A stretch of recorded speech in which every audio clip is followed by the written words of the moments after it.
Hello, Charlotte. Hi, Charlotte. All right, it's 6 o'clock, so we're gonna start our March 9th select board meeting, and we're gonna go through the warrants in the minutes, and then we have an RSU budget presentation, so it'll take just a couple minutes. All right, I'd like to begin by making a motion that we accept payroll number 74 for $2,664.44. Do I have a second? Second. All in favor? Aye. I'd like to move that we accept accounts payable number 75 for $14,346.97. Do I have a second? Second. All in favor? Aye. And part of that was, over 5,000 was for, our volunteer fire department, some of their, things that they needed to buy. I'd like to move that we accept payroll number 76 for $2,389.66. Do I have a second? Second. All in favor? Aye. And lastly, I'd like to move that we accept accounts payable number 77 for $7,588.36. Do I have a second? Second. All in favor? Aye. I'd like to move that we accept the minutes from February 23rd, 2026 select board meeting. Do I have a second? Second. And all in favor? Aye. And by the way, I was asked the other day, did we have a meeting? Yes, we did. It was snowy. So we just all stayed at home. But we have, Zoom all the time anyway, so all of us were just on Zoom. I think it was a 10-minute meeting. Donna was in her pajamas. I could see that. Donna was in. Aren't you supposed to be in pajamas when you're having the Zoom meeting? Only pajama bottom. Zoom it. I did make the mistake once of just being really dressed down, and then I had to get up for something. It's like when you stand up, there's your lower body. It's like, I don't think I'll do that again. All right, next on our agenda is the RSU budget meeting, and we have Superintendent Howie Tuttle to do presentation for us. Welcome. All right, well, thank you for having us, and I'm Howie Tuttle, Superintendent for RSU 12, and I'm trying to share a little bit here. Yep. And I've had, Michelle Grant, I'm the business manager for RSU 12. thank you, and Michelle lives in Palermo, so it's about an hour and 20 minutes, so thanks for making the trip. Yes. My support here when I get something wrong. All right, so you have a handout, and I'll leave any extras here in town office in case anybody wants to come in and get one. This is our second presentation on the road here. We go to every town in the district. There's 7 towns. And if you don't know, it's Alna, Chelsea, Palermo, Somerville, Whitefield, Windsor, and Westport Island. And so because this is the second presentation, a lot of the information is fairly preliminary, because as we go through this process, we get more information. And usually the budget goes down. For instance, we over budget for health insurance increase just to be on the safe side. Usually it goes down. We're predicting it to go down. So some of these numbers you're going to see should go down, hopefully. But yes, this is a little bit early, but please interrupt me with any questions. On page 2, it talks about the district budget meeting, which is on May 20th. It's a Wednesday night at 6:30 p.m. And I would highly encourage any Westport Island residents to attend that meeting. I know it's far away. It's a town meeting style meeting, and it's really where all the action is. So the budget needs to pass that meeting. We need to walk out of there with a budget. The school board is recommending a budget to the people in the room. And the people in the room will vote on 11 cost centers and decide if it passes. Now, usually it passes, but every once in a while, for whatever reason, we'll get a not a very well attended meeting, and suddenly there are people in the room that want to vote things down, which would become really problematic. So I think it's just better if we have a lot of people there and all voices are heard. So if you can make it to that meeting, that would be great. And then the budget is approved in two parts. The budget that's approved on May 20th, which is hopefully the same budget the school board has recommended. Then we go to a referendum on June 9th, which takes place at your polling places. It's a ballot referendum on June 9th. Can I ask a quick question? Sure. Is there a reason you usually hold it around May 20th? Because we're obligated to start providing absentee ballots for the state and the municipal elections earlier than that. It can get really messy because I'm not allowed to hold them. So then I've got to remember, make a note to send another one later, and sometimes they don't want one, and I end up with like, my election totals being different per election. Right. Yeah, is there a reason, would it be possible to hold it a little earlier? Cause I think 30 days before is the obligation for us, so that would be May 9th. It's every year when we have this, I do this little dance, like trying to get people to meet. Yeah, you're not the first person to ask that question. I can check in with the lawyers, Yeah, kind of follow their sort of timeline. I do know that we have to have our budget meeting within a certain number of days of the referendum. And I actually think it's less than 30 days. that is a conflict in the law. And I could be wrong. And then the other thing I know is that, yes, your absentee ballots have to go out a certain number of days before. And people were asking about that last year, and we checked in, and it's different for us. Yeah. That ours go out, what, a week before or something? It's 2 weeks, 14 days, but I can send you the verbiage from the lawyer. Yeah. Yeah, I mean, it would be nice to line everything up if we can. So you have to be 30 days before June 9th Yeah. or within 30 days. I have to, on the 30th day before the election, I have to start providing the ballots Okay, for the state and the municipal. yeah. So that would be May 9th. Yeah, I don't know. We'll look into it. Absolutely. Yeah. And if it's a problem, maybe the Secretary of State being changed or something. Yeah, really. It is Makes sense. tricky. Yeah, Yes, of course. good question, thanks. So on page 3 is the schedule of our tour to each town, to talk about the budget and answer your questions. And so if you want to hear this again, feel free to come to any town. So we're gonna do that the month of March, a little bit of April. The school board on April 9th is going to recommend a vote on the finalized budget that gets recommended to towns. And then we put together some information that we mail out to everybody so that they the budget book, so they know what's in the budget. And then May 20th is the budget meeting. So the presentation happens at every single one of those meetings. And it changes a little bit along the way. On page 4, these are our long-range goals we've had in place for a very long time, but they seem to cover everything that we do.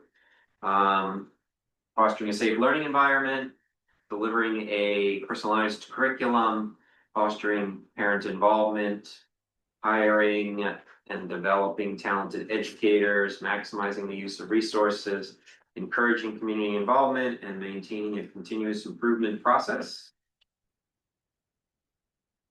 Our priorities, these are really our continuing priorities because they're pretty similar to last year. The last 5 years, I would say, have just been super tight. So the board has not pursued any new programs or anything like that unless it was grant funded. So these are some of the things the priorities that we would like to maintain. We have social work services in our schools. We have nursing staff in our schools. We have a nutrition director helping us to be efficient and save money, but meanwhile, trying to get as many local whole foods as possible, get the students eating that instead of the processed stuff. School safety is a priority. Bullying prevention has been a priority. maintaining reasonable class sizes, so we have a policy that, you know, says, class sizes should, depending on the age, it's like between 18 and 25. We have a lot of new teachers, we have a lot of retirements happening and a lot of new teachers are coming in, which has saved us money over the last 5 years, but, hiring new teachers, it gets complicated. They don't all know what they're doing. They need support.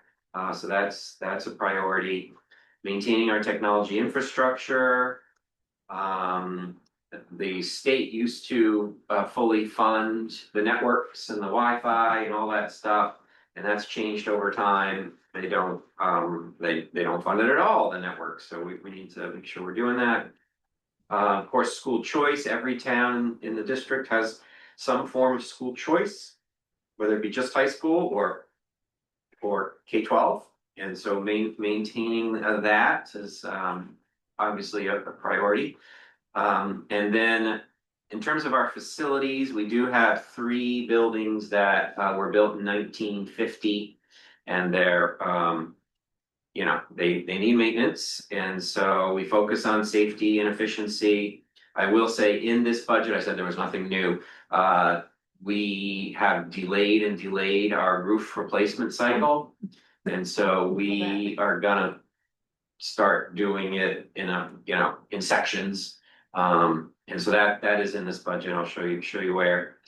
Maintaining our universal pre-K. Every town has access to universal pre-K. Westport Island students can go to Edgecombe Eddy for pre-K if they want. We partner with Head Start they pay for about half the cost, so that helps. And then I did want to mention, because I feel like it's important and it's getting expensive. In statute it requires if we send students to private schools, so this really only affects school choice districts. Private high schools charge a 10% surcharge, it's called the insured value factor, on top of the normal tuition. And mathematically, that is starting to in my opinion, compound and become a pretty big number. And so as a total district, we are sending $500,000 in insured value factor to private schools. And the reason for it's been there since the 1990s, but it compounds, right? It's 10% of whatever the tuition payment is. So the tuition payments have gone up. Now we're looking at a pretty big number. So the purpose of it is so that the private schools can maintain their facilities, because they're saying, well, we're a private school, but we serve public school kids.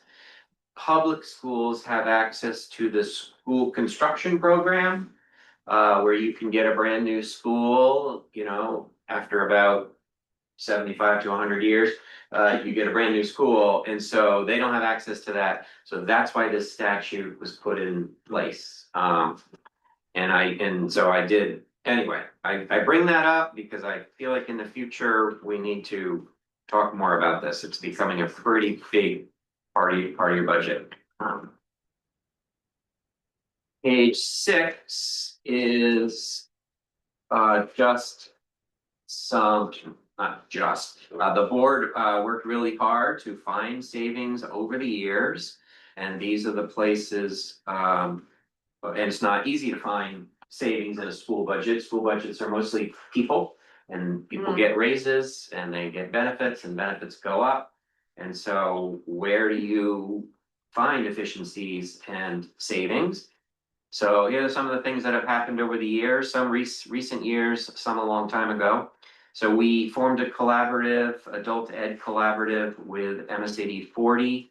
Prior to that, we were running our own adult ed program, pretty expensive. And so now we basically share administrative staff. There's an adult ed director and a secretary that we're sharing. So that saves $63,000. But you saw that savings in 1 year, right? You're still seeing it, but it's not like you keep seeing it. You know how that goes. We're part of an educational service center. Because it's with Bath, Wiscasset. RSU 12 and Booth Bay is talking about joining. We get extra subsidy for that, $74,000. And we're also saving on some high school special ed costs because the service center is running its own special purpose high school special ed program, and it's run at Wiscasset High School because they had the space and they're willing to do it, at least for now. So that saves us about 150,000 in tuition, because if we had to send those students out, it would be about $150,000 more. Harry, can you explain the administrative subsidy? Yes, so that was in statute. The idea of an educational service center was an idea to put a carrot out there to get districts to collaborate and be more efficient, reach across to other districts and say, hey, what can we do together to save money? So if you do that, then you get, it's multiplied by however many students you have. It's a certain amount of money multiplied by however many students you have. And so we get 74,000. I don't know why they call it an administrative subsidy. But it's just an additional amount of subsidy that we get. It's not tagged to any one town like subsidy normally is. It's just an extra on top. So it becomes revenue. It's in this budget as revenue. Does that make sense? Yes, Yeah, yes, okay. thank you. Let's see, we have a collaboration with Head Start to help fund our pre-K program, and that saves about $150,000. That's federal funds. And we work with them. We basically pay for the teacher, and they pay for the ed tech in the classroom. The pre-K by statute has to have a ratio of 8:1 students to teachers. So if you have 16 kids in a class, you have to have 2 adults. So their Head Start's paying for one of those adults. Transportation collaboration with Wiscasset. So we have always shared bus runs as appropriate with Wiscasset. Helps us keep a bus off the road, and we also pick up their kids, so it saves about 20,000. Let's see, we have special programs at Chelsea Elementary School, and these were started 2014 or so, and excellent programs. But if prior to the RSU, every town had to figure out how to educate students with severe special needs, and you usually had to send them to a pretty expensive school. So for the most part, we don't have to do that because we're running those programs. We have a behavior program, we have an autism program, we have a life skills program. So it's saving all the towns about $500,000 a year, because normally those students nowadays would cost about $100,000 a student when you send them to one of these special schools. So when you look at what it costs us to run the program versus what it would have cost to send them all out, that's where I get the 500,000 number. An energy performance contract. So let's see, that was started back when Richard DeVries was on the board. He actually had a lot to do with it. And so those buildings I mentioned that were built in 1950. So you can, as a school district, if you make upgrades that save energy, you can get a loan to do those upgrades, and they can figure it out, right? If you're going to put more insulation in the walls, if you're going to do LED lighting, they can calculate the savings and to pay the loan. On top of that, we are still saving about $150,000 a year after making the loan payments. So that was a really good project. It was a huge project. And things were done that seemed like, no brainers. We discovered Palermo School. If you've ever been there, built in the 1950s, it's stick built. And it had no insulation or very poor insulation in the attic. So you were just heating the town of Palermo. And so stuff like that, which was low cost, suddenly saved us tons of energy. But we did LED lighting, we did lots of insulating in the older buildings. Anyway, that was a good project. Recently, we are now part of a solar power purchase agreement. It's our first year.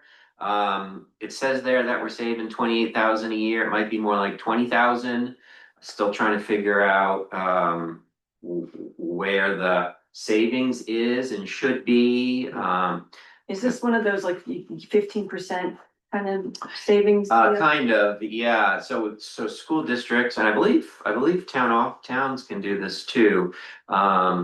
Where you become you're essentially getting a section of it's called a solar purchase agreement, and you purchase a section of a solar farm, and you determine, how much megawatts of electricity you need, or kilowatts, whatever they are, and then I'm not gonna explain this very well. You get credits towards your electric bill.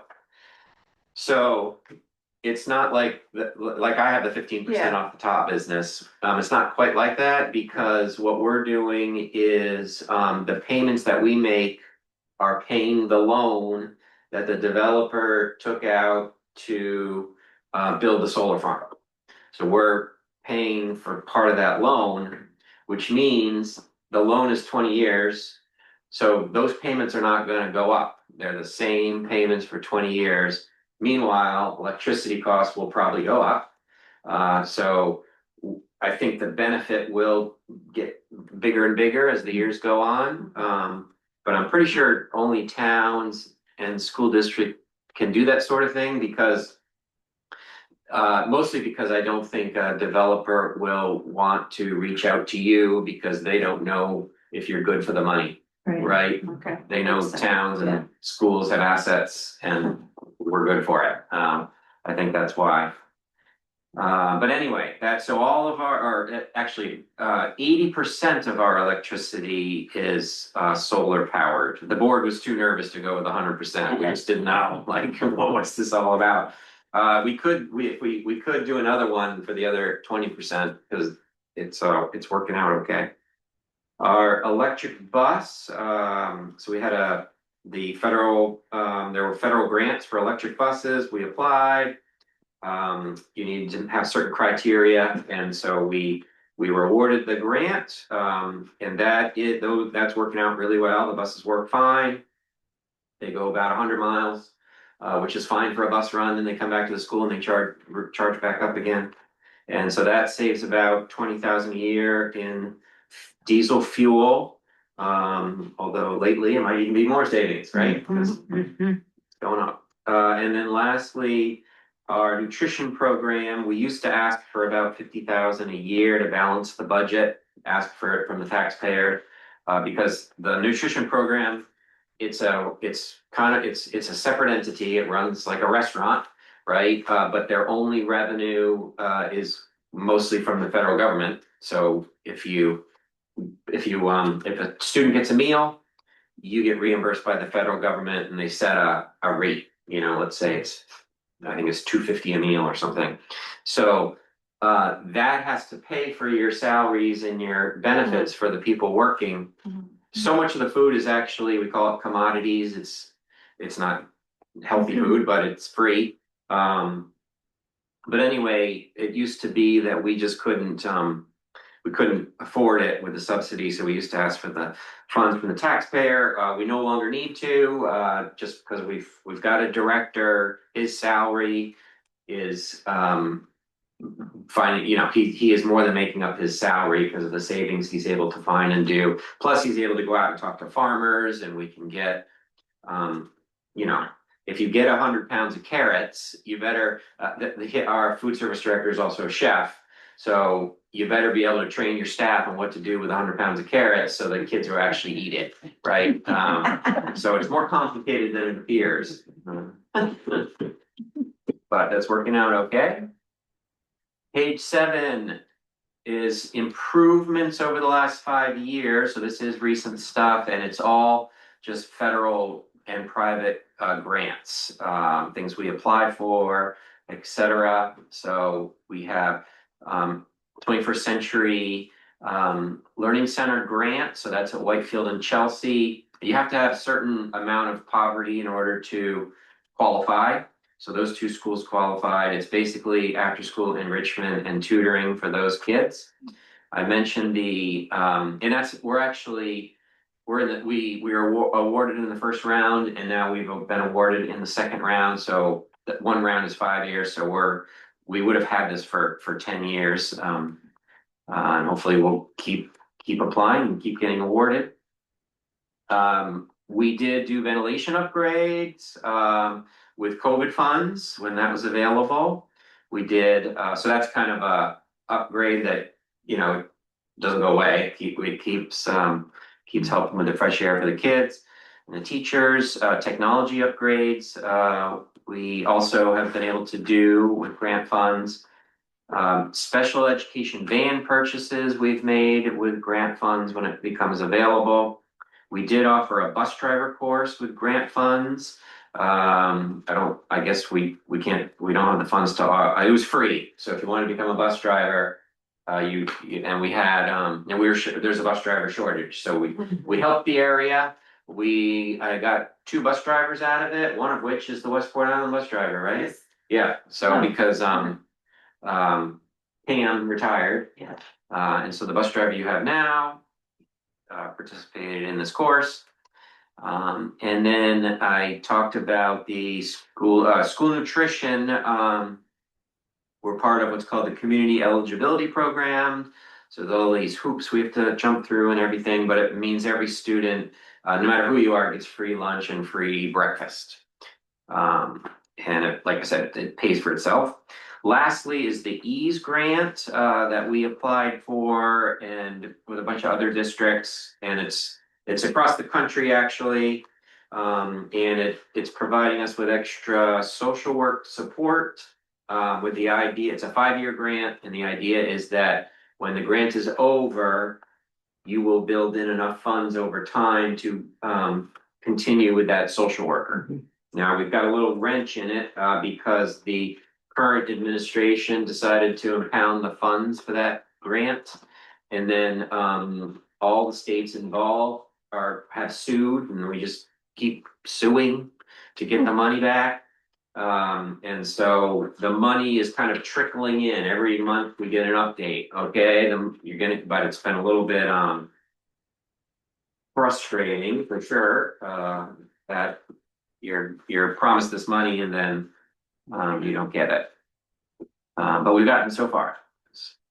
So the next page, 8, I think, is the student count across the district, which is, it's been going down since COVID. But these last 2 years, it's stabilized a little bit. So we'll see. That's good. We don't want to keep losing students. State of Maine is, that's the trend across the state of declining student counts. So we're bucking the trend a little bit. And Westport Island stays pretty stable with your student count. And then, Half a kid keep going. what's that? I said, where does that half a kid keep going? Oh, I know, the half a kid is because the data, oh, you do know, okay, yeah. All right, let's see, next, page 10 is a projection of where we think students next year will go and how many we think you will have. But it's just a guessing game. There's a lot of moving around of students, obviously. So, but you can see they go to a lot of different schools from Westport Island. Wow. And the pre-K numbers are a total guess. I have no idea if they'll be 4 or not. 13 different schools. Yep. So our office keeps track of all those students, and Leslie works with you to make sure they're actually residents, and so. Is RSU 1, is that bad? Yep. And the bus, the RSU 12 bus goes to Edge Committee. And if you want to go to Booth Bay High School, you can get a transfer bus from Edge Committee to Booth Bay High School. The the Westport Island bus also makes a stop in Wiscasset, so. And the Brightfield School is now accredited, the, or whatever it is, it Uh, has to be to. Brightfield. Brightfield, yeah. Yes, yep, they have to be approved by the DOE, there's a bunch of things they have to do to get approved. And so what we do is when we see a student is going to a certain school, the school will send us a bill. Mhm. And like with Brightfield, they're fairly new, we didn't even know who they were. Right, Um, right, no, I know we have people going there and I know they've been working to do that, so it was good to see that it was one of the names here. Yeah, and so, yeah, so then we go to the website and check to make sure it's approved. Now, and I mentioned the insured value factor for private schools, that's only at the high school level, not K-8. What's the difference between a public school student and a student that wants to go to a private school? How do you differentiate? Well, they choose, the parents choose, is that what you mean? No, but I thought the way you were explaining it before was that they have to pay this 10% because you're getting kids that you wouldn't otherwise get, right? Because you're taking them but where do the other kids come from that go to that school? Cause it's a private school. Do you know what I mean? Do they come from out of state? Do they come from Oh, they do have all students, different they have students places? like that, yeah. And so then the kids that are already assigned to a public school have to pay the 10% if they want to be in there because. Yes, essentially, yeah, I didn't think about it that way, yes.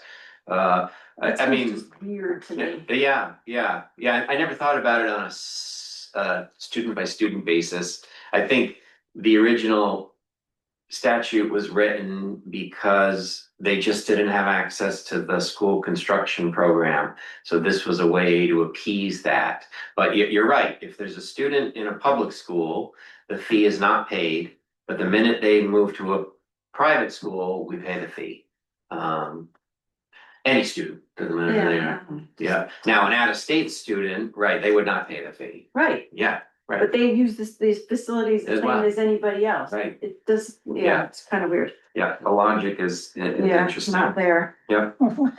Um, yep, so if there's ever wants to be group form to put a bill in and change it a little bit, I would be all for it.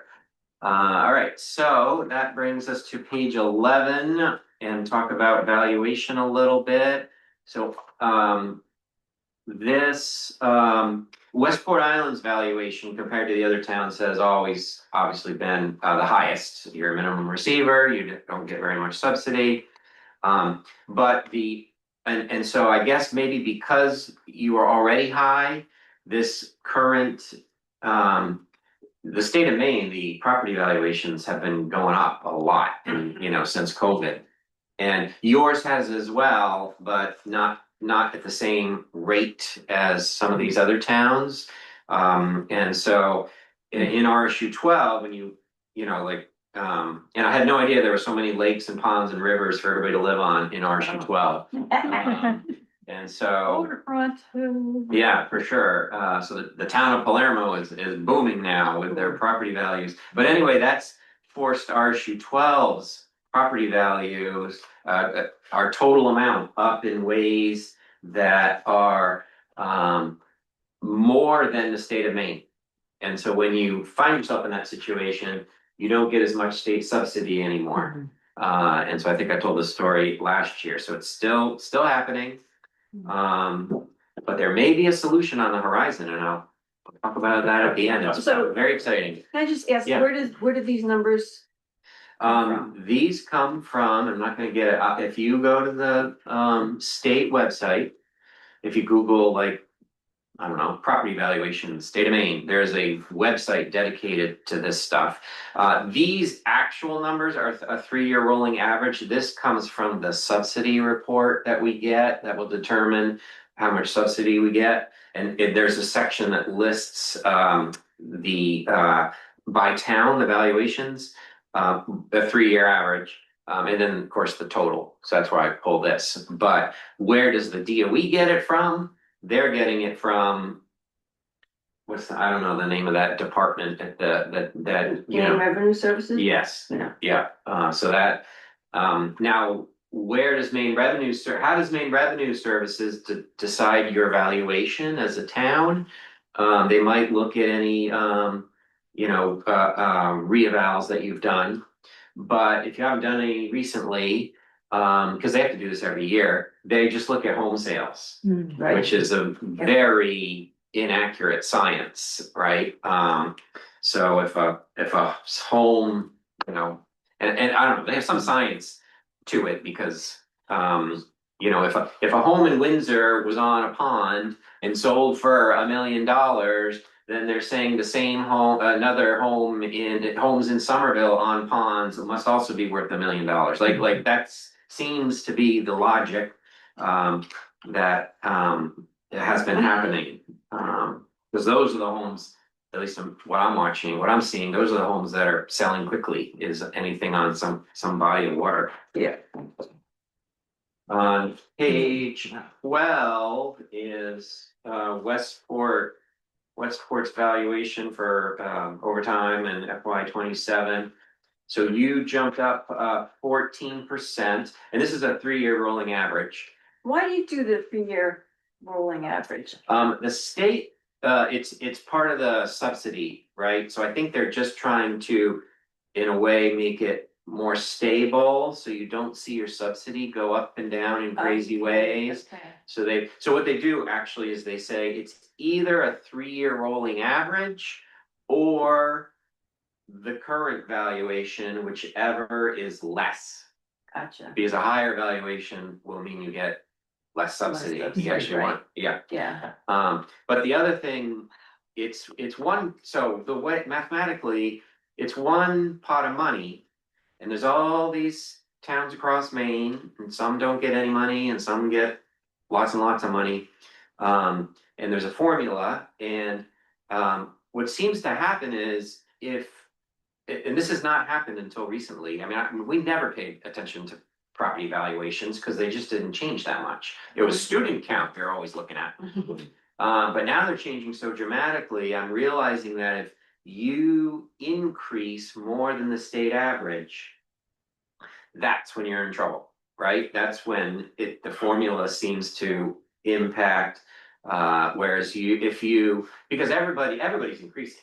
So if the state of Maine, which is at about 14% this year, 14% change with the 3-year average,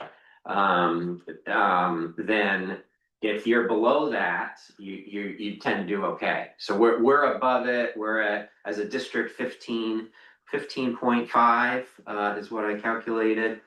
So we got some subsidy. It wasn't the end of the world, but again, it's kind of depressed, and everyone is finding the formula that's been around since 2003 to calculate how much money you get, to not be working right now because of these big changes in property values. Especially if you're on the coast. So if you're a coastal town, and the people in your coastal town can't, they're just getting by, you're not getting any subsidy because you've got all this, the last slide, we'll talk about what you can do, in the immediate future. Page 13 is an effort, the school board would like everyone to know how unique our budget is, because so much of it is tuition, and so we just pay the tuition bill. There's a section of the budget that they can control, but there's not much to control, right? It's the part of the district that has schools and staff. That's what the board can control. They negotiate with staff. They decide how many staff we're gonna have. They can also negotiate benefits, what portion is the employee gonna pay, what portion is the employer gonna pay, all those things. And so, number one, in this budget, if you look budget to budget, the controllable costs have gone up $213,000, which is 3.3%. Which seems about right. People are getting 3% raises, et cetera. But also, actually, that's really not why it's up. It's actually up because of the health insurance for the most part, because we are having retirements that are helping keep our salary lines down. The uncontrollable costs are the tuition side of things. And so regular tuition went up it's called maximum allowable tuition. It went up 6% again. So I don't know I seem to be saying this every year. Tuition used to go up about 2%. Again, it wasn't something we paid a whole lot of attention to. Since COVID, it's gone up 6% every single year. So that means high schools around the state are seeing these increased costs. So it's not like it's just we're paying it, right? Everyone's seeing 6% increases. And I guess the point is we just have to pay the bill. Special ed tuition, same thing, that's becoming problematic. And so we're seeing a 12% increase this year in special ed tuition. So if there's a special ed student and they're going to a high school, we pay the regular ed tuition and then we pay special ed tuition on top of that. And right now it's the special ed tuition, depending on the needs of the student, averages around $15,000 on top of the regular tuition, which is also about $15,000. So it's these costs and we need to pay the bill. And then lastly is this insured value factor that I was telling you about, that how it compounds. And so we're seeing a 80% increase. Now, why is it 80% increase? I don't want to get into the weeds, but it used to be a 6%. So it was 10% back in the 1990s, the statute said 10%. In 2008, during the economic crisis, it was negotiated down to 6%, but that in 2015, it would start stepping back up to 10%. Apparently, everybody forgot about it, including the private schools and the DOE, and it was never stepped up. Last year, we find out from the DOE, because lawyers got involved, wait a minute, that should have gone to 10% and it never did. So that's why we're seeing basically all in one swoop. And so last year we did have to pay it, and it probably caused us to overspend our budget. We're waiting on the audit. But this year we have to put it in the budget for real, and it's basically it's 80% more than we used to pay for insured value factor. Is there any assistance coming from legislatures, anyone putting in a bill to fix that problem? No, nobody has. And it's a small group of districts that are paying it, because you have to be a tuitioning district. So we would all need to get together and be prepared to fight the private school lobby. As soon as we get some energy, I think we should at least try. Where are the choice districts that are actually paying this? We're one, Damascata, that area, they're paying mostly to Lincoln. We have students at Lincoln, we have students at Erskine. I would say we're the biggest district with the biggest amount of money going toward, just because we have more kids. And we have more kids going to Erskine and Lincoln. But if you go down in Dover Foxcroft area, they're paying. If Blue Hill has a private school, they're paying. And then what's down south? Thornton Academy or what do you say? Saco, Thornton? Thornton, yes, right, yep. And I don't know which districts there are school choice. So it's not a big group. And if my choice would be to bring it back down to 6%, or maybe one board member said, why don't we just let them be part of the bond? Right, we have construction bond, like if we wanted to do some construction, we can go, and there's this I don't know enough about it, but bond bank essentially with really low rates. We have access to, the private schools don't. You know, how about that as a compromise? You can all go there instead of having us pay this bill.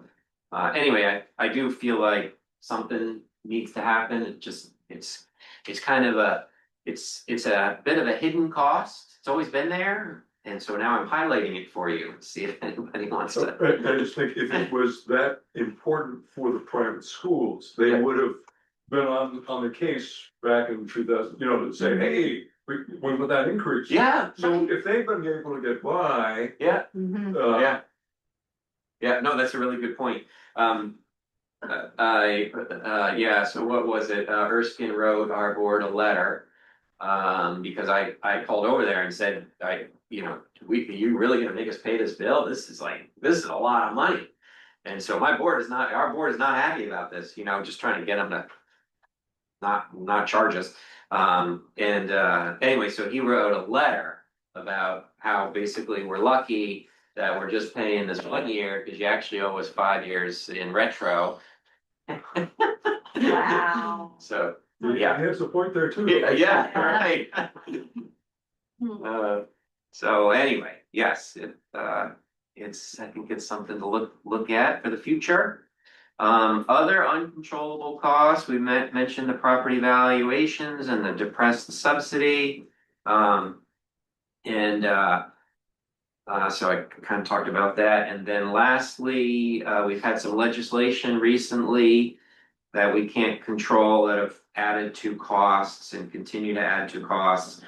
I'm not saying the legislation was bad, I just want people to be aware what the school board's up against. And then there's this new cost that I'm trying to understand, and I keep talking to Michelle about it. We call it SEED, and it has to do with main care reimbursement. So main care is a medical reimbursement, but schools can submit for it and get reimbursed. So if we send a student to, it's usually the special purpose private schools that if we don't send that many students, but when we do, they use main care a lot.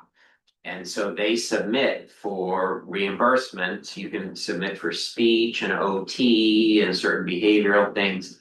And they get paid, reimbursed that way, which does lower our tuition costs.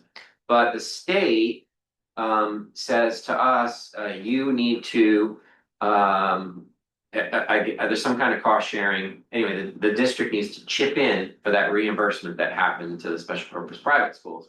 What they used to do was take it out of our subsidy. And so we always expected to lose about $60,000 out of the sub. We never knew what the amount would be. They're not taking it out of our subsidy anymore.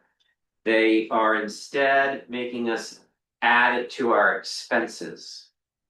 So that, to me, that's a problem because we don't even know what the amount's gonna be. So we have to add it to this budget, right? Because last year we didn't, and got surprised by how much it was. And so anyway, that's a new hidden cost in here. Just. So page 14 is some of the stuff we've already talked about, but let's see. There's been some minimum wage legislation that affects our budgets. We've had to any educational support staff, whether it be bus drivers, secretaries, ed techs, all those folks. There's a minimum wage for them, and we were not at that level. So when we negotiated with support staff, we needed to get to that level, but then it just kind of trickles all the way up the wage scale. And so that just keeps adding to the costs. About 125,000 is embedded in this budget.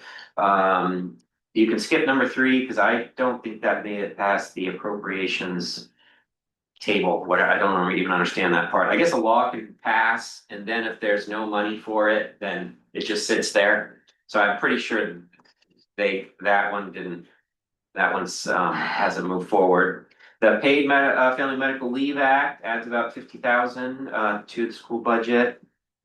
And then health insurance has been interesting over the last couple of years because main care eligibility has changed. It's getting harder and harder to qualify for main care.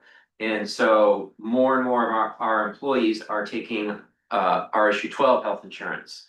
So we had over the last 2 years, 34 people take health insurance that never had before. And health insurance costs about $12,000 a person. So that's a lot of money.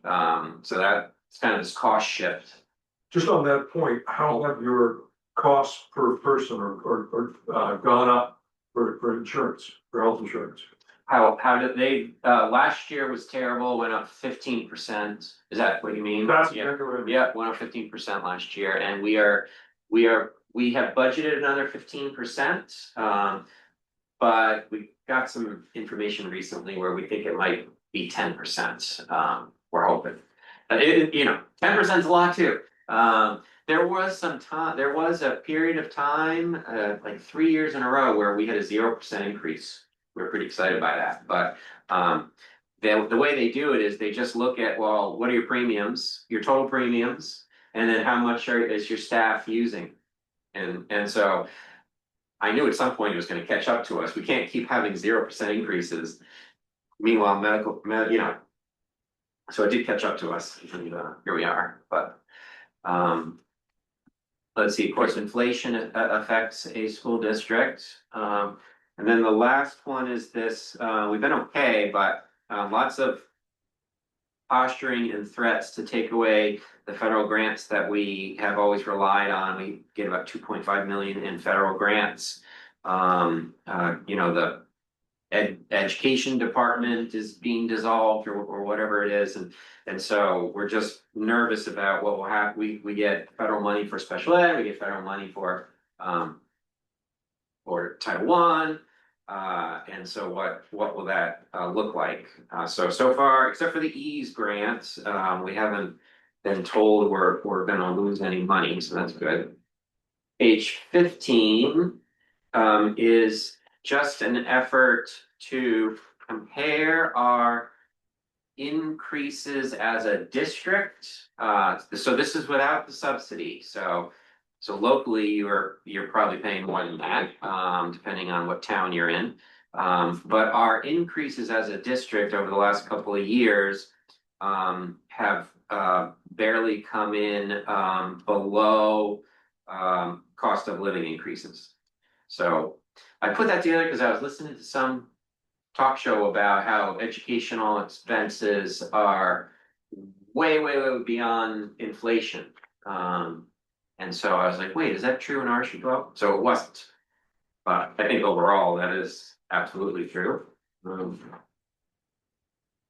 And then page 16 is just a picture of our subsidy, which has, it hasn't gone up a whole lot over the last couple of years because of this property valuation business. And I, for some reason, forgot to put FY27 on there. So we did finally get a pretty good jump in our subsidy, which happened for a couple of reasons. Number one, our property valuations have stabilized a bit. So yes, we're over the state average, but not as much as some districts, so that was good. Our student count went down just a little bit, whereas lots of other districts went down a lot. So that helped us to kind of get a bigger piece of the pie. And then we also had other things. Our poverty rates went up. That helps us get a bigger piece of the pie. Special ed, more special ed students, the various things. The formula is kind of complicated, but so that brings us to our budget on page 17. And we are up right now 5.8% district-wide. We did get an additional 700,000 in subsidy, so that is very helpful, definitely better than last year. Which means that right now, district-wide, we're up 6%. And depending on what town you are, and you know, and you're a minimum receiver, but depending on what town you are, some towns got more subsidy than others. And so you end up with this, you know, when we get to the local cost sharing, it, you know, every town's a little bit different. Page 18, these are the cost centers you will vote on May 20th. And the big three with the big dollar signs, those are the ones that we are focused on this time of year, looking at, you know, is this student really gonna be with us next year? I mean, we go down student by student, are they gonna move, you know, and there's, you know, trying to get our budget to a place that's that people can afford, hopefully. But anyway, regular tuition is the biggest line, and that includes staff in our schools, but also tuition for school choice. And if you break it out, so you vote on the first cost center number one, regular instruction, it's up 6%. But if anybody wanted to, let's say, reduce it, right, cut it, the only place to cut is one A, which would be our staff in our schools. Because you can't cut 1B, because that's the tuition. It's the bill we have to pay. So tuition, when you add in the IVF I talked about, is up 8.1%. And the regular instruction is up 3.3. And a chunk of that is the health insurance increase we talked about. Special ed is up quite a bit, mostly because of the seed I mentioned, but also because of special ed tuition, but also health insurance is in there. We have staff, so those are the ones with the big dollar signs that hopefully we can reduce in the next month. Just waiting for some more information.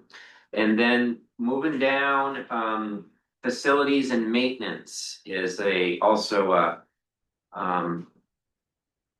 sticky wicket. That is mostly up because of the roof. We can't ignore it anymore. The section we need to replace. Also in facilities and maintenance is energy costs.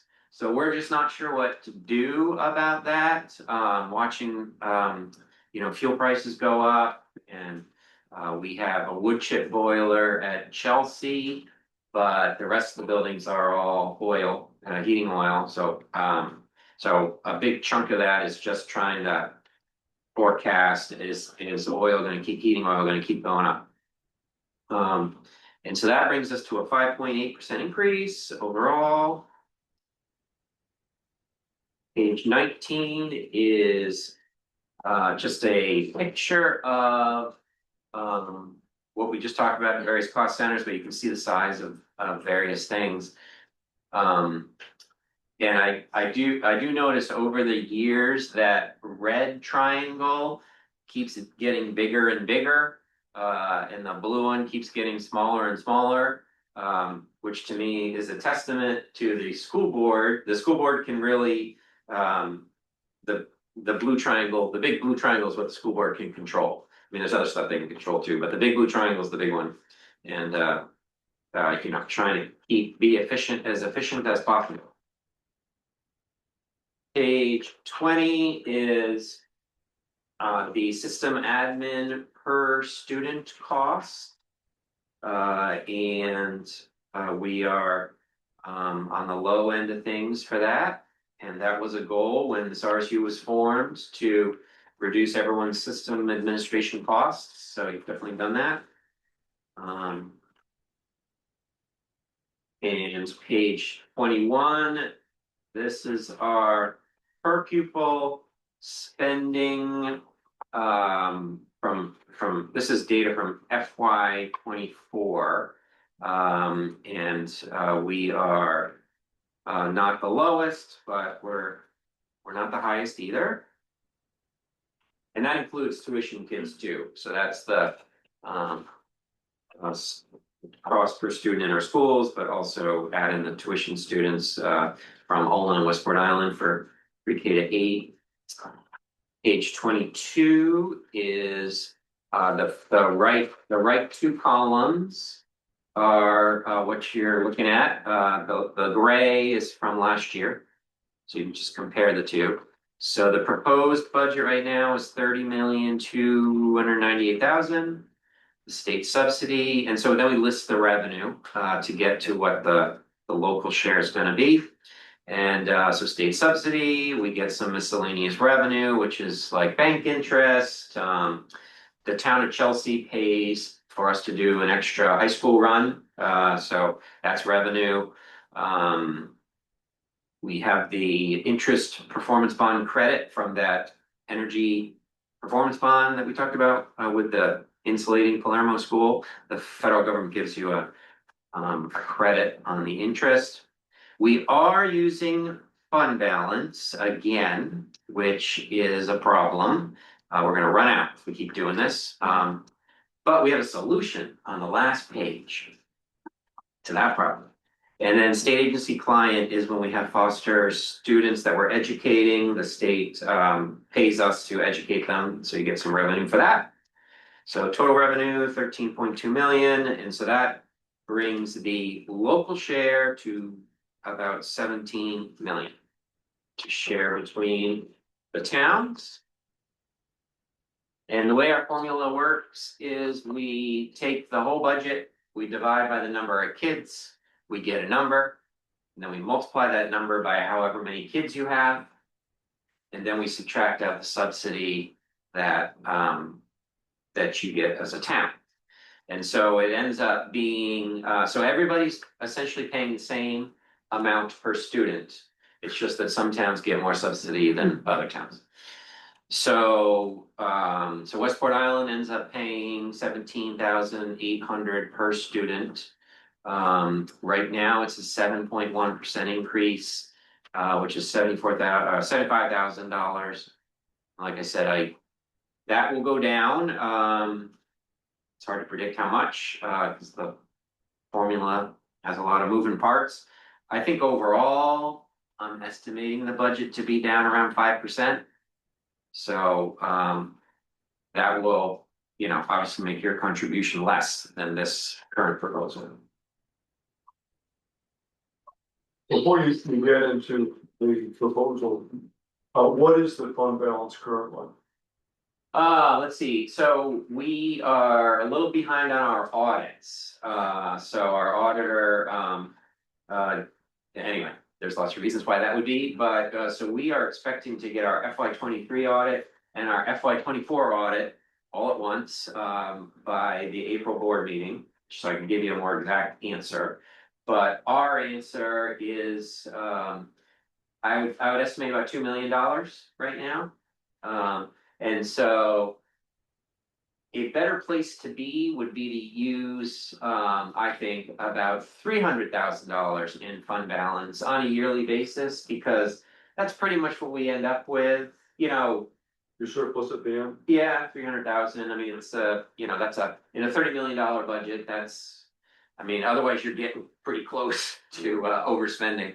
Yeah. So we're on this cliff essentially, where if something doesn't happen, and we've got maybe a year or two more of this, we should probably be reducing it right now.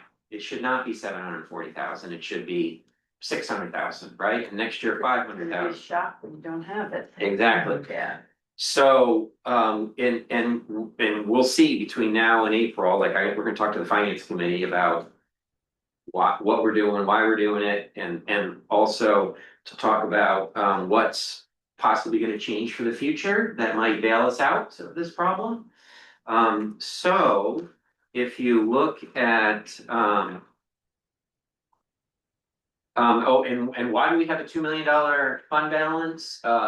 So with the COVID money that came in, we tried to be efficient with it, essentially. So you could use COVID money for certain things, and you had to get approval. So we would use it for everything we could possibly use it for.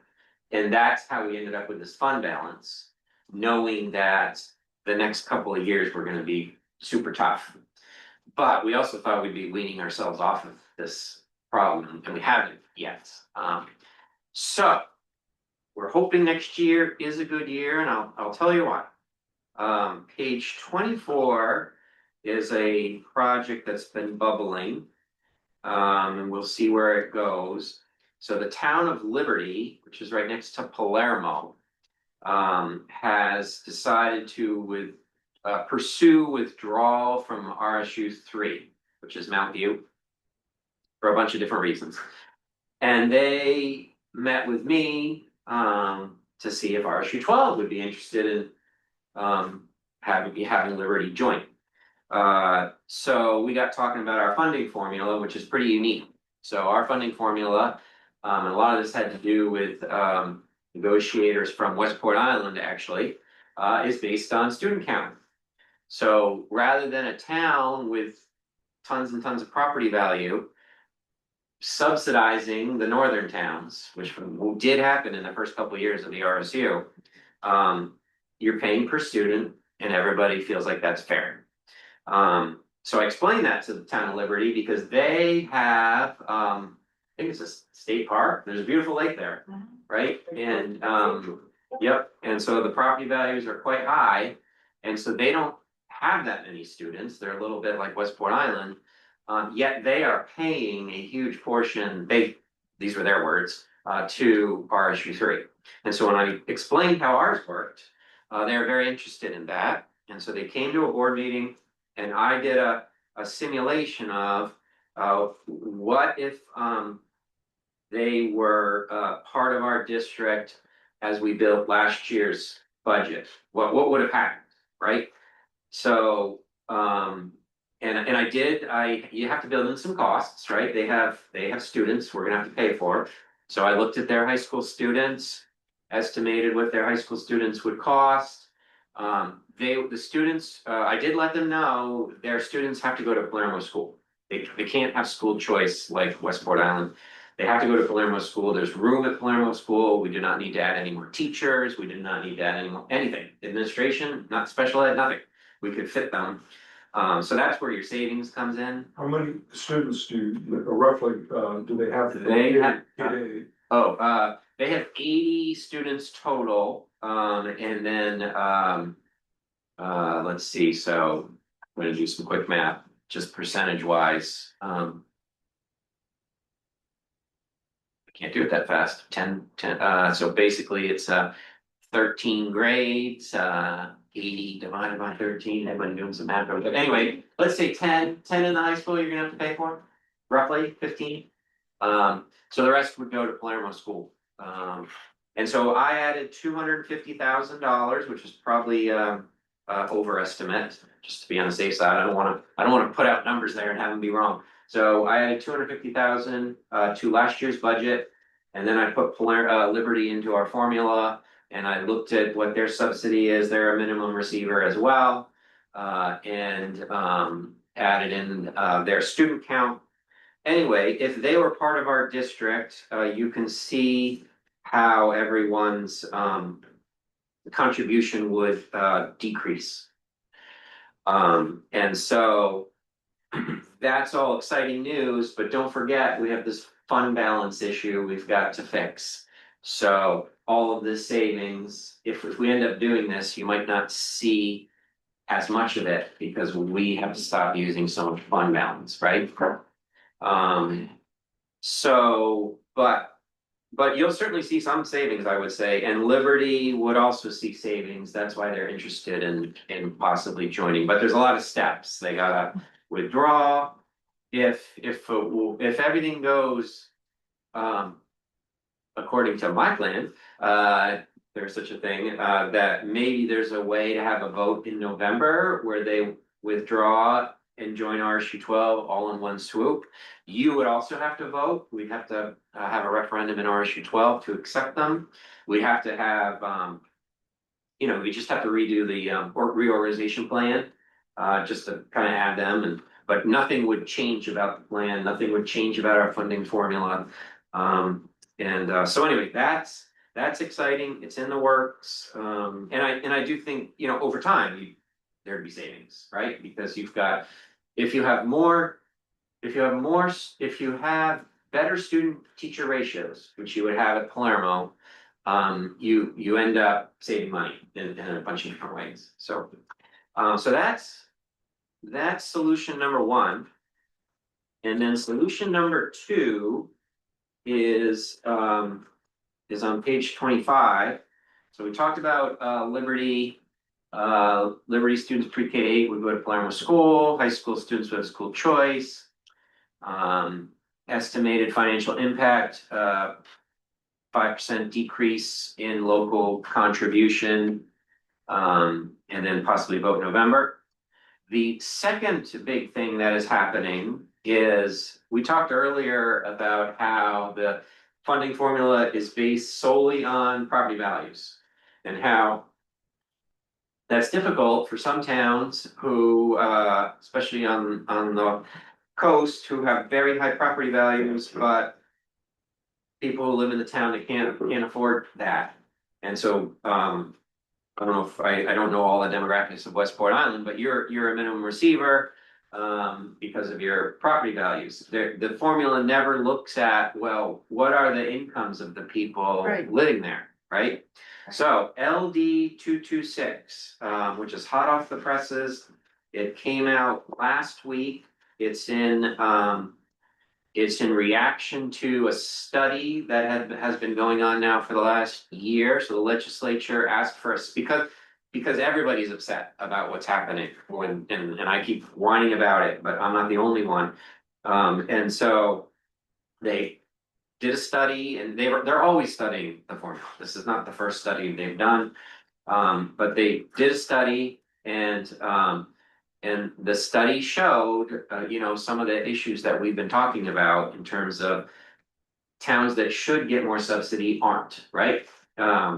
And so LD 226 has some mechanisms in there, basically to look at community incomes as a factor, not just property valuations. And so there's simulations, there's a bunch of different things in there. They might not all make it through in the law, right? So the committee met for the first time today. There was a public hearing. The school board members submitted testimony. I submitted testimony in favor of this. You can submit testimony in favor of this if you want. And I know it's confusing and complicated, but if you just went to the website where you can submit testimony and wrote a paragraph about how the current formula is just really unfair, and you need to stop looking at just property values, that's all you need to say. You don't need the rest of the stuff in the law, which is a little more confusing, is less important. But you can run, there's a site where you can run simulations for your district and what would happen if this law went into place. And we get about an additional $2 million as a district, which is what we should have been getting all along, as far as I'm concerned. So if that happened, I'm not gonna get my hopes up, that would be an awful lot of money all at once. But again, that would help with our fund balance problem. So Who loses? So there's so here's the thing. This is why nothing ever changes with the formula, because there's winners and losers. And so certainly there are towns in southern Maine that are losers, right? And some other places too. Skowhegan is a loser for some reason. I'm not sure why. It's the way it's a hub for some reason. I don't know. They're not a big loser. But the idea to only have winners, this is where the problem's gonna arise, is to put more money into the pot, so you only have winners. I don't know if that money's there.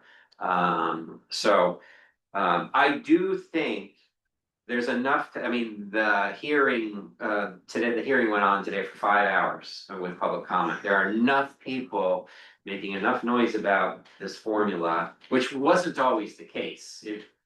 People are generally confused by this formula, right?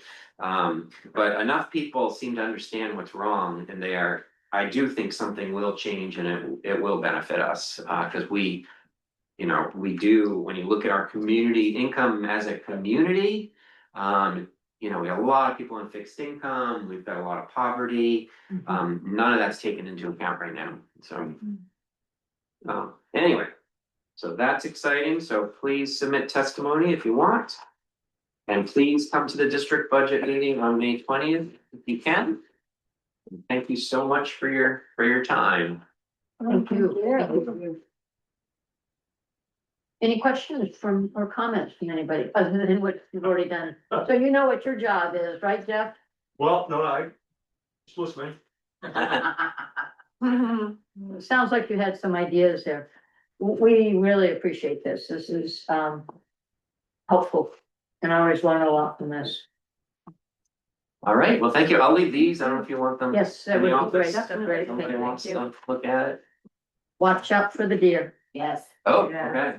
Yep. She's hit a deer this year.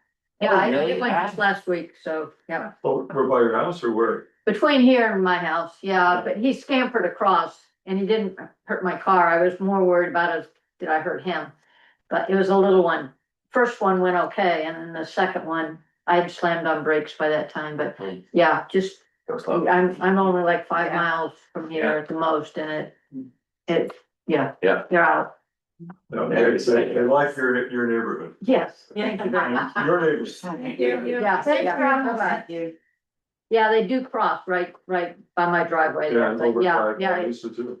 yeah, it was more by, where was it?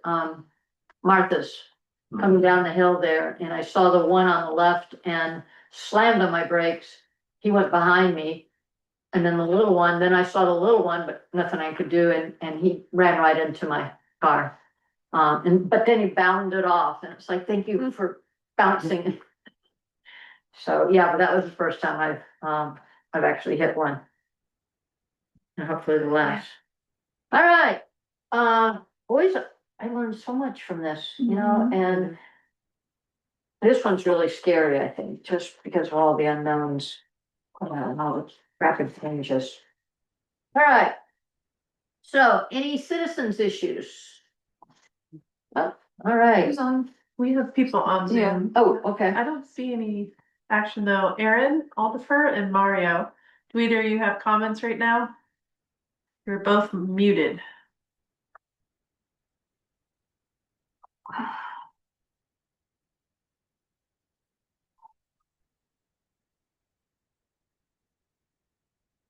No. Okay. Roads.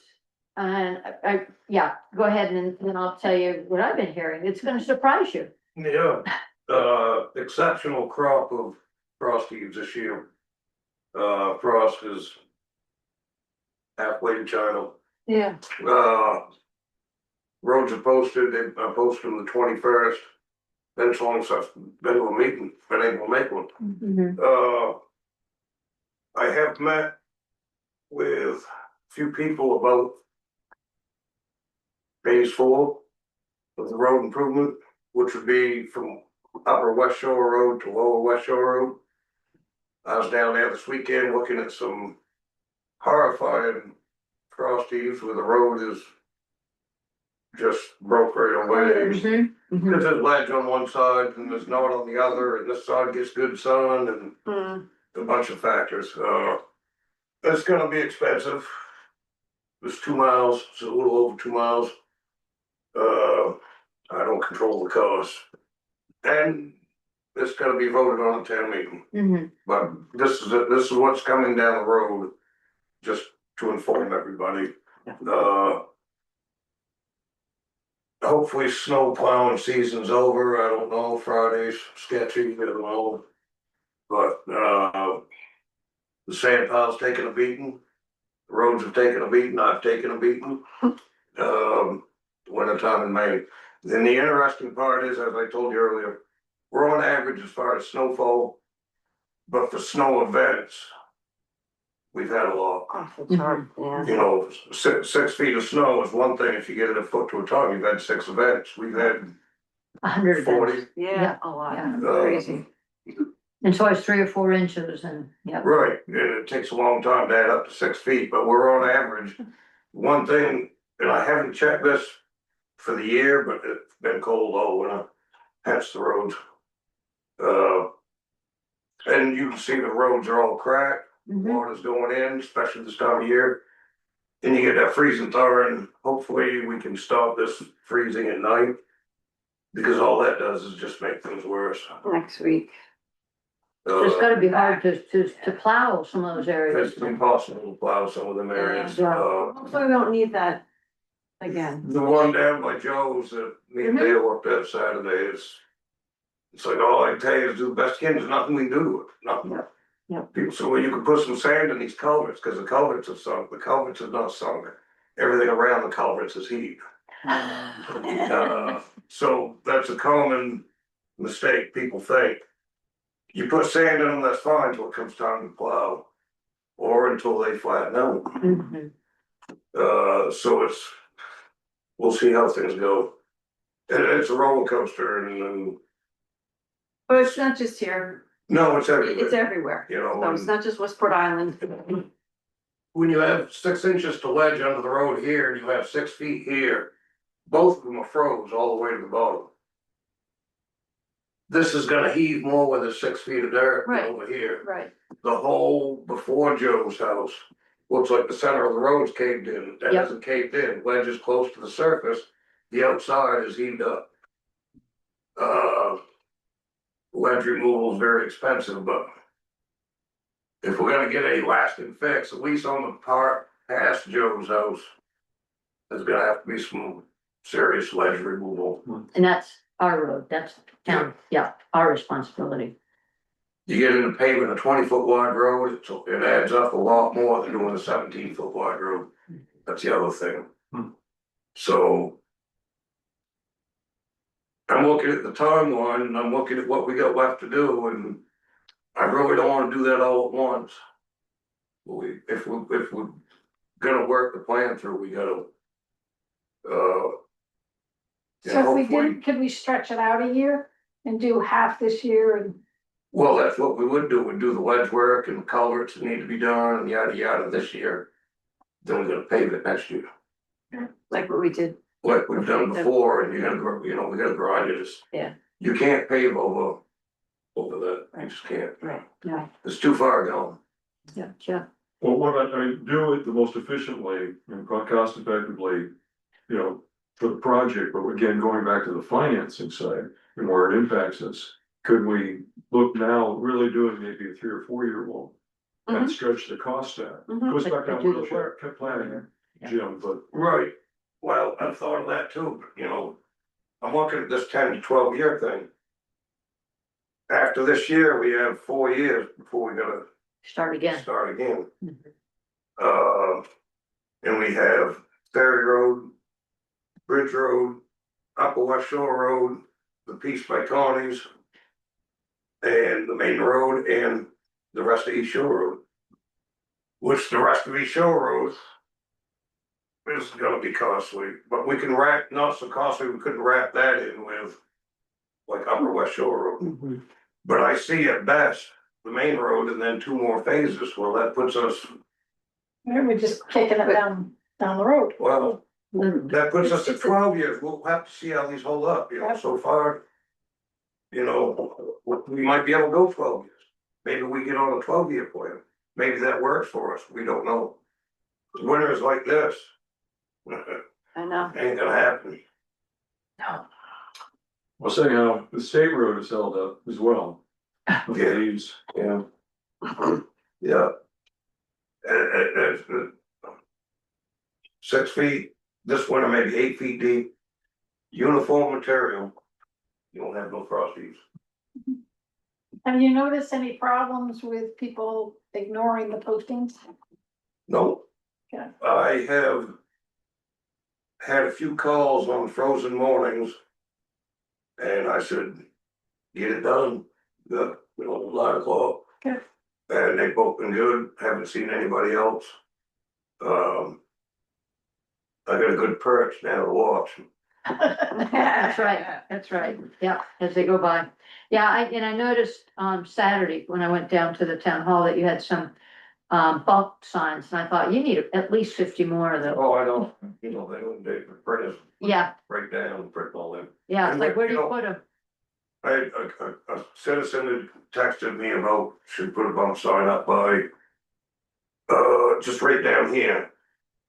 So I did, but I rode up and down the island Saturday, I think it was Saturday, a couple times, and it's like, Yeah. which one's the worst? They're all terrible. Right. You know, it's like- there. Yeah, I mean, I don't wanna put them every 10 feet apart, that's why I texted April, I said, could you Yeah. put it on the sign? Just, you know, you can't, it's impossible, it'd be impossible to label every one of these, you know, No, What if the speed's gone down? It has in my truck. I bet you, I know, right? no, not really, from what I've observed, I observed. I'm assuming. Some gravel browsers spinning up Post Office Road the other day. Didn't get a very good, it was a truck, black truck.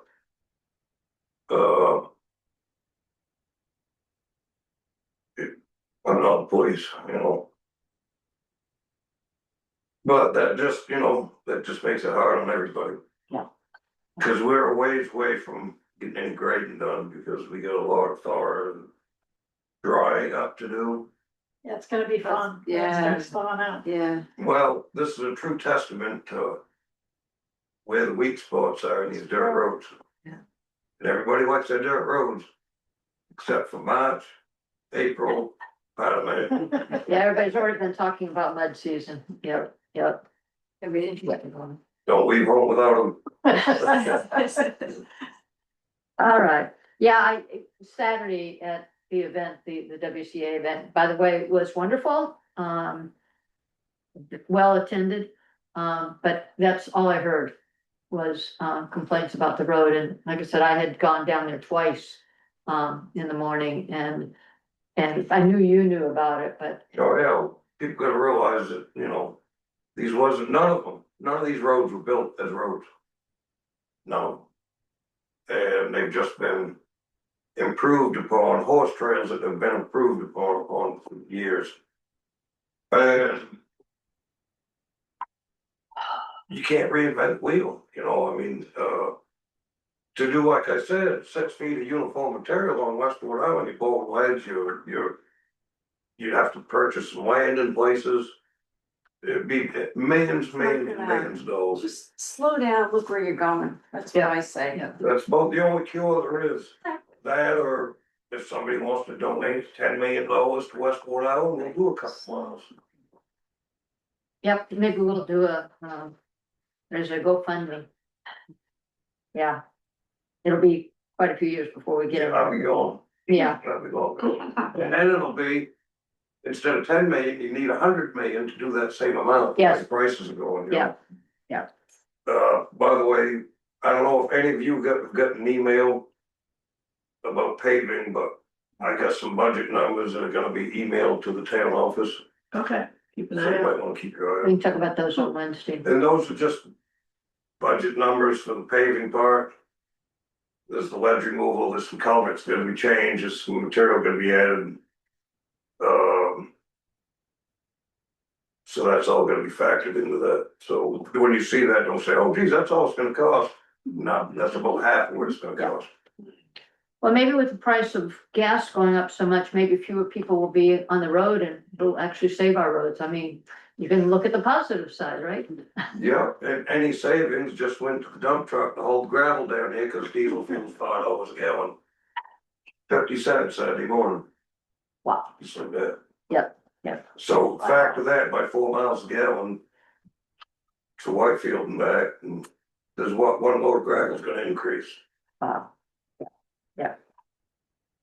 All right, well, it's nice to see you back again. Glad to be back, Yeah, been out of the loop. we've been thinking roads have been all fine because you haven't been here. Actually, we know you've been very busy, so thank you. You know, All right, yeah. Committee reports, we don't have any committees here. Next, time we meet on the 23rd, we should have the cemetery committee and the shellfish committee. So even though we have representatives from both of those, so hopefully they'll come back in 2 weeks. Select board business, April, do you want to start with that? Yeah, so we've got to start thinking about our next 3-year snow removal contract. And the first step was just to take our previous contract and, Jimmy and I updated it. And then we sent it over to the select board. We've had a chance to look at it. Basically all the legalese is the same, but slight changes, in services, just to sort of nail down certain things we definitely want, but we kind of like hadn't written it down in the past, so we were just making it really, really clear. And some slight adjustments on the road links that we're asking people to plow, because that's evolved since we last established that with the DOT. And that's about it. And so this is not the RFP going out. This is approving the preliminary draft so that we can, I think, run it by our current plow snow removal contractor, Dale Reno, because he has like the first, what do you call it? First refusal? First refusal. Well, right of negotiating, an option to negotiate first. Not right of first refusal, but the option to see it and negotiate. And first. that was approved at last year's town Yeah. meeting, right? Because people thought about it should be an RFP, but it's sort of just practice to save money. If you can re-sign with the same person, chances are it's gonna be less Yeah. expensive. So that was the hope. In this case, he is declined, he doesn't want to negotiate for next year. So, but that was the purpose of putting that in there, when you get somebody that you're happy with and a price with, you can negotiate. Rather than put it up to bid again, cause I've seen too many places where that takes the price and ups it $20,000, $30,000, $40,000 in one case. And all because the Board of Selectmen didn't wanna give the contractor $8,000 more. Cause they demanded he come in and justify that, and the contractor says, you know what, I'm done. I don't need to justify $8,000 on $160,000 job. And they put it up to bid and it cost them $40,000 more. So Dale definitely no. He told me that to my face Saturday when we met down here on the road, Okay. so. Well, if you guys want to vote on it, we can still just Yeah. honor that and send it to him. Yeah. I think we should still send it to him and he can He respond. may have changed his mind. Well, yeah, definitely, I want him in the loop. Yeah, It's not. It's not easy to find people who wanna do this stuff, and every post that somebody makes as a concerned citizen on Facebook. Yeah. You just crank the price of that contract up just a little bit more. Yeah, So every time you get on there. Yeah. You know, we ain't the only ones that Bitch, read bitch, that bitch. stuff. Yeah. People see that and they say, geez, I don't know if I even wanna get down there and work on them, you know, work for them. And it's hard to find people to do municipal snow plowing anyway, cause insurance is insane. Equipment is ridiculous. Equipment is ridiculous, yeah. insane. Yeah. Finding people. Yeah. I'm of the old school, I'm old plowing equipment. And there's an expiration date on that. Mhm. There's, people don't, you know, why deal with the headaches when they can go do a commercial parking lot, deal with one person? Right. If there's a complaint, it's from one person, no Facebook posts. right? Yeah, yeah. So that was my motivation, cost savings, and you get a contractor that you like, you're happy with, you wanna hang on to them. Right. Yep. Right. That's why, you know, that's when snowplowing hasn't gone up to bid in a long time, there's reasons for that. You put it up to bid twice, nobody responds, you start getting nervous. Yeah, so obviously we need to get on this because, Right, yeah, and, it's gonna you know, take us a I'm while. doing Like I did last time, I'm trying to stir up interest, but, Mhm. you know, mention that to somebody, you don't know if you're poking interest or poking a bee's nest when you approach it, you know? Mm. Yeah. You know, cause I've had, hell no, why would I wanna do that? Right. Yeah. Jeff, you had your hand up? Well, it's curious, I'm curious, this is important. Kramer interested or, There you go, he's got a pretty good kid with BIW. yeah, okay. Why would you wanna give that up? Guaranteed, you know? Yep, yep. Yeah, no, believe me, Yeah, Well, we'll move forward with Dale, and we'll let him give us the, you know, Yeah, I think it ought to be even by email or. Yep, something, yeah, and he may change his mind. He might. Yeah, end of winter, and he's thinking, well, I gotta pay for this truck, maybe I need a. So what I'd like to do is I'd like to make a motion just to approve, this is a draft. Snow removal contract that we would share with Dale. This is not the official contract or bid that we would send out. This is just one, our draft that we have been working on. So I'd like to, oh, Jeff. Yeah, that was actually my original question. My question was really, are there any objectives that you're trying to achieve with this contract that are different than the past? One, we made sure that we still have the sand taken care of, but we also put some stipulations in here about sand versus sand and salt. That was probably one of the major changes that it's basically the same thing as that we've had before, but there were some clear Defining that, you know. And that goes back to the water study and protecting Right. the aquifer. We can't use salt like, you know, towns that have, Yeah, we need to back off the salt. yeah. So I wanted some wording in there about that, control the amount of salt, and you actually had a ratio in there, I'm Yeah, trying to think of, no. yeah. if you Little do more a storm detail, on Tuesday. And you know it's gonna be single numbers on Thursday. You need to put some extra salt in to get the roads bare, because once it gets down to single numbers, you ain't gonna bear them up. Then I don't mind a hot load put out, but straight salt is, no. Yeah, here's the town will supply straight salt to allow the contractor to increase the sand to salt ratio to a maximum of 600 pounds of salt to a cubic yard of sand for exceptionally icy conditions. At no time shall a higher ratio of salt to sand than 600 pounds of salt to a cubic yard of sand be used. Straight salt shall not be used. So basically, it was really being clear about what is, Yeah, I thought you were gonna kill it so bad, so I just wanted to see what you. yeah, so it's pretty clear in here what, I think, Jim and April did a great job of, calling that out because it was an issue this year. It's easy to put a bunch of salt out and bear the roads up. It may save you a sanding. So people look at that as well. I can do it, you know, towns buy the material. Well, yes, we are, but it's gonna be used sensibly. It's management. It's management of your assets, you know, whether it be manpower or materials, it's management. April? The part about the current contractor having the first opportunity to renegotiate and get the next contract. I only worked on front part of the contract with you, the services to get this stuff in. I didn't look at the legalese. Is that where that's written? Cause I just. No, it was in the front of it. It's It in the was, front? it was the second page. Yep, And it's still there. sand and salt, I just read it. No, I mean the part about the renegotiation. What we're doing with Dale right now. Ah, okay. I don't know where that's written. Where did that, is that in the contract? I think, if you That was- added this, cause I don't remember that being in the original, but maybe Yeah, it was. I remember we looked at it last year. I don't think it's in this one.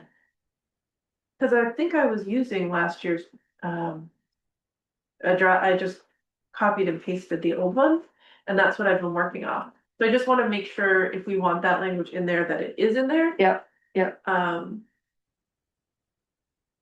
It's, again, it's good practice. Yeah.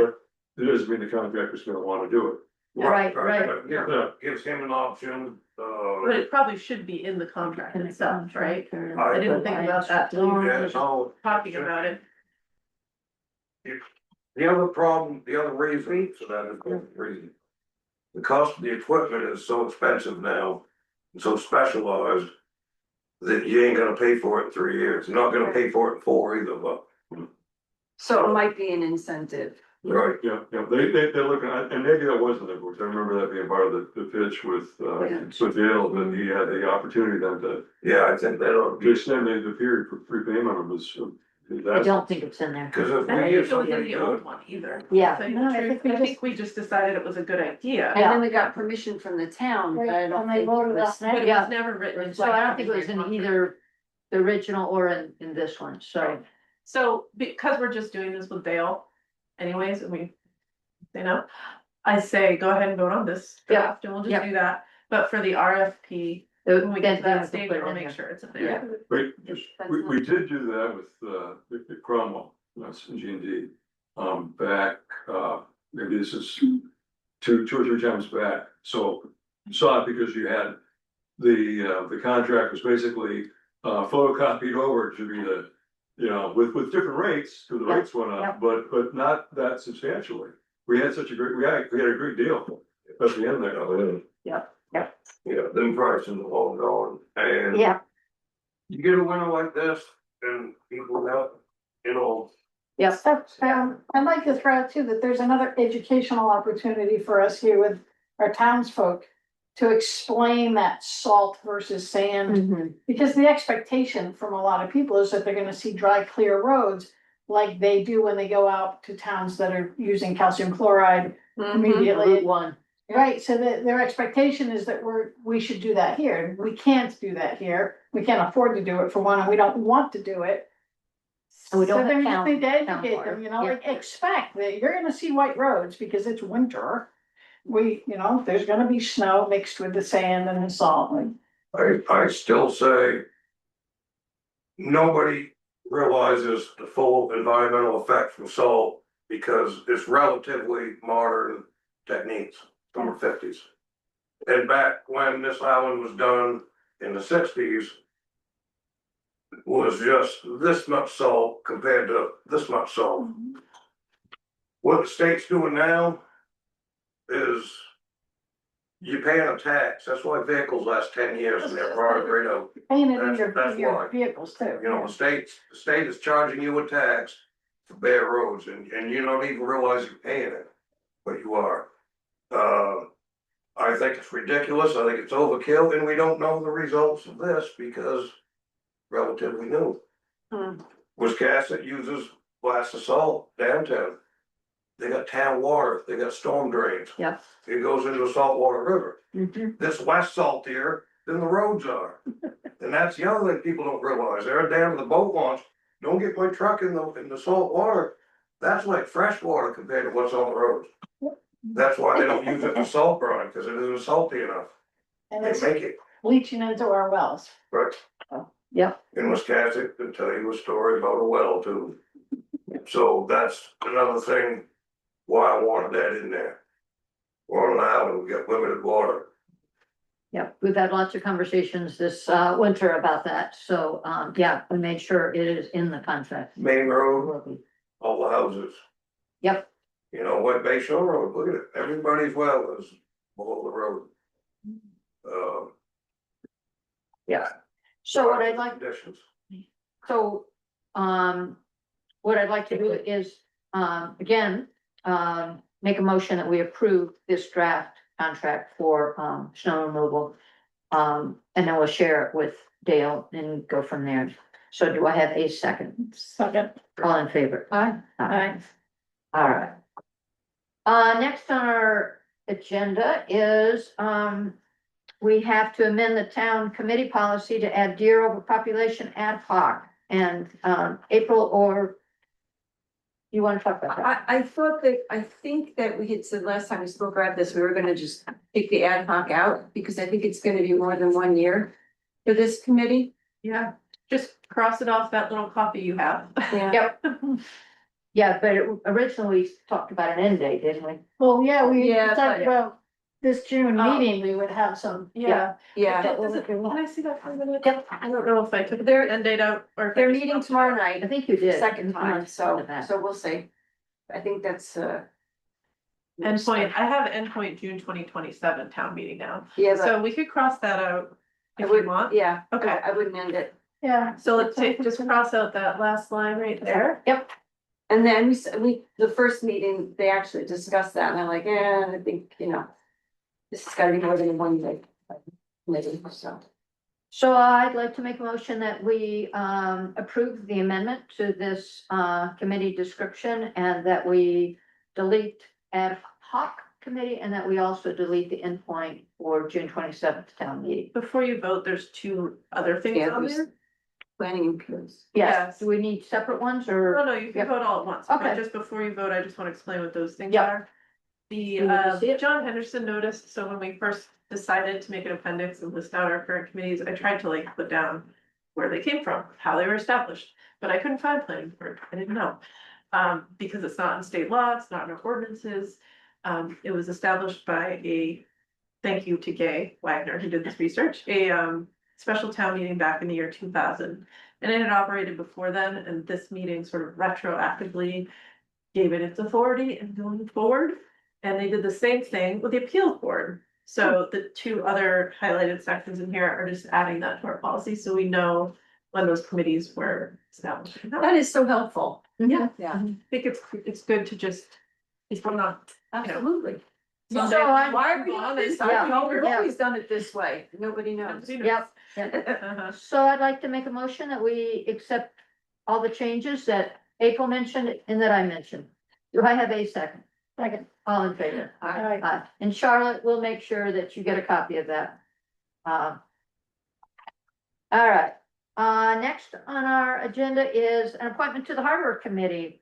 We have a new person coming on the Harbor Committee as alternate number 2. I'd like to make a motion that we appoint Nick Pagan as Harbor Committee alternate number 2. Do I have a second? Second that. All right, all in favor? Aye. Thank you, Nick.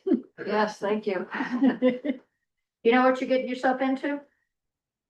No idea. Good. Bye. It'll be fun. Actually, I do, I've been talking to people quite a bit. Great. Great. Yeah. All right, last thing on our list, that we have on at least this list is, April meeting schedule.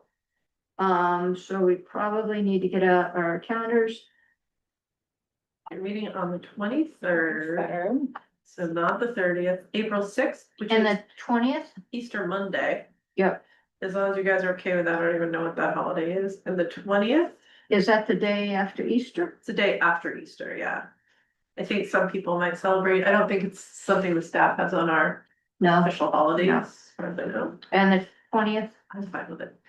and then eventually we'll probably by May having to go to weekly meetings. So, we'll do the 6th of April and the 20th of April. And our next one is the 23rd, where we'll have our committee, reports. And as usual, on Wednesdays, we still have our, workshops, and that's an opportunity for us to invite different people in, depending on what the issue is or concern. As well, just to talk and give us information. So, any other announcements? We appreciate you all being here.